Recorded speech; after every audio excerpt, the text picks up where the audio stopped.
Hey guys, Dr. Warren here with Warren Family Chiropractic in Rogers, Arkansas, Northwest Arkansas's #1 chiropractic clinic.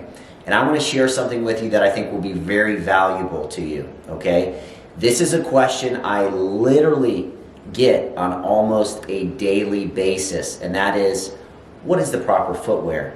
What about wide shoes? What about flat shoes? What about tennis shoes? Is this a good brand? Do they need to be tall? Do they need to be short? It does this to my knees. What about inserts? All of that stuff, because there's so much information out there on the internet and different sources. The unfortunate thing is a lot of that information is misinformation, bad information, and false information, even from people that claim to be foot experts, foot doctors, okay? Insert specialists, places that you go to have custom tennis shoes made, all right? A lot of this is just a waste of time and a waste of money, okay? People are even going further than that and spending thousands of dollars on other things when it's something just as simple as the shoe that they're wearing. Sometimes I get people in the right shoe and problems they've had for years resolve over just a few weeks. Isn't that something? Okay? So let's talk about the foot first so we can get a basis and an understanding of how this all works, okay? Now your foot contains 1/3 of the entire body's joints and bones inside of it.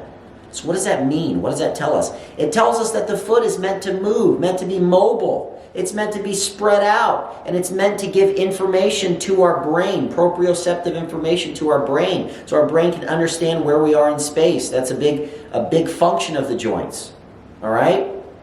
They're not meant to be confined and constricted, and we'll get to that in just a minute. What I want you to think about is a baby's foot. A baby's foot has been untouched, unmessed with, and unmessed up. It's perfect, okay? It comes out and it's flat and it's wide, and the baby can feel everything, and it's meant for balance. That's how our feet are supposed to be. But what happens over the years?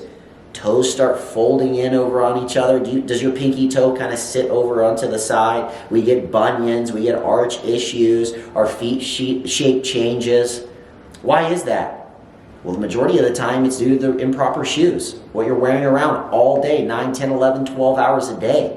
You confine your foot to something. Over time, the joints are going to get stuck and it's going to be constricted to that shape that you're molding it to all day, every day. Okay? How did this come about? Well, in the 60s, 70s-ish time, when tennis shoes were hitting the scene and becoming popular, and they were putting arch support in it, why did they do this? Why do we think we need arch support? Well, the bottom line is anything supportive on your foot and touching the bottom of your foot is going to feel good. But just because it feels good doesn't mean it's meant to be good for your foot. Okay? So the whole arch support thing is an absolute myth and a lie. Okay? Stop going and buying these inserts that have this giant arch inside of them. Alright? They're doing you more harm than good. I can about guarantee it. Now there's exceptions to the rule, alright? And that's different person to person. Check with your local healthcare provider. People with anatomically short legs, meaning they were born with one leg shorter than the other, they may actually need a lift. Those are exceptions to the rule. We're talking about the majority of the people and the majority of the population, all right? Now, let's take a look at one of those shoes. Something like this. Something that you would deem a pretty comfortable, good moving, good supportive tennis shoe. This is about one of the worst things that you could ever put on your foot.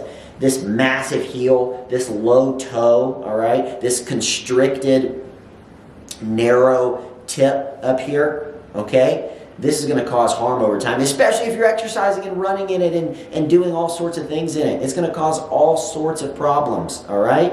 Let me show you what I wear and what I endorse. Now, let me give you a little bit of a disclaimer. I don't get any kickback from the site. I don't have any little code that you get a percentage off. I don't have any of that. It's just what I think works well, and what I tell all the patients here. I will never give you a recommendation unless it's something I do myself or have done myself, okay? Because I'm on the hook for it if you do it, all right? Now, these shoes, look at them.